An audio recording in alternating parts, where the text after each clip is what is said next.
Inman was a brave and strong soldier in the American Civil War. He nearly lost his life to a gash in his neck. Since he left for war, his lover Ada was nearly hopeless and very lonely. After her father passed, she was unable to farm, cook large meals, or clean around the house. Due to the concerns of her neighbor, Miss Swinger, she sent a little girl named Ruby to help her. Inman still remembered the first time he met Ada at her father's chapel one Sunday morning. He begged Miss Swinger to introduce him to Ada. She wasn't that interested at first, but deep down, she was flattered by his efforts. On his journey home to Ada from war, he first encountered a man named Beezy, who drugged his pregnant lover and was on his way to drown her. Inman saved the woman's life by tying Beezy up to a tree. On the other hand, Ruby explained her childhood history with her alcoholic father, Stowbroad. She specifically described the day she got stuck in a bush for days without any help. Her father was out drinking. Continuing Inman's journey, he encountered Beezy again on the streets. With anger, Inman threatened to kill him, but he then acknowledged that the reason he left war was so he didn't have to kill again. So he ignored his emotions and walked along. Beezy followed. They both ran into a man named Junior on the streets. Knowing Inman and Beezy were convicted of being Federalists, Junior invited them in to eat supper. Little did they know they were about to become prisoners. All the prisoners were taken outside to be shot and killed. Everyone passed away except Inman, who played dead until Junior and his men left.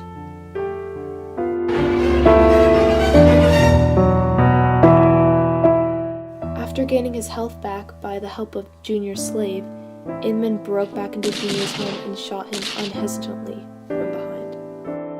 The only thing Ada ever appreciated was her land.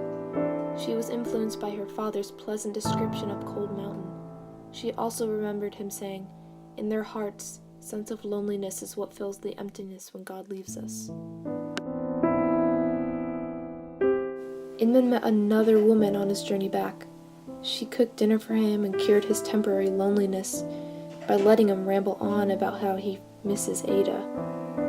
Before she left, she said, "If I had a boy, I'd tell him the same as I'm telling you. Watch out for yourself." Unsure about her feelings towards Inman, Ada opens a letter he wrote her. He said that he's coming home and that he misses her presence dearly. Ada remembered the conversation she had with Inman after meeting him at a party weeks before. He told her even during war chaos how there's peace in the mountains like nowhere else.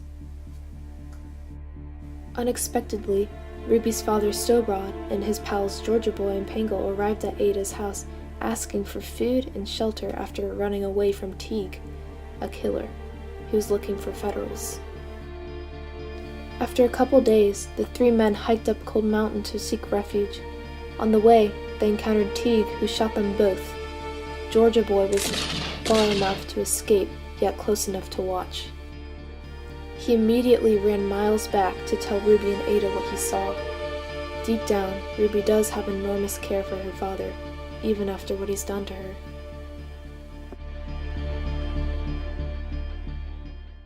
Because Inman's journey was also in Cold Mountain at the time, the minute he heard the gunshot, he ran over to see what happened.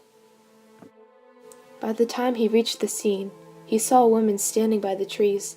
He looked at her and knew it was Ada. Ada did not recognize him at first, but soon came to believe it was her long-lost lover, Inman, by the gleam in his eyes. For the next 4 days, he and Ada slowly warmed up to each other and talked about how wonderful their futures will be. Ruby saved her father by bandaging him up in time to save his life. The four planned the journey back to Georgia Boy at Ada's house. The men agreed to keep a minute-long distance between the girls for their own protection. Inman lost Stowbroad, and he saw Teague and his men. With no hesitation, Inman took out his pistol and shot them all down quickly. A little boy with Teague got away and was pointing the gun at Inman, getting ready to shoot. Feeling invincible, Inman asked the boy to put the gun down. Inman went closer, and the boy shot him in the chest. Ada and Ruby heard the gunshot and ran as fast as they could to the noise. They found Inman lying in the snow, barely alive. He then slowly died in Ada's own arms.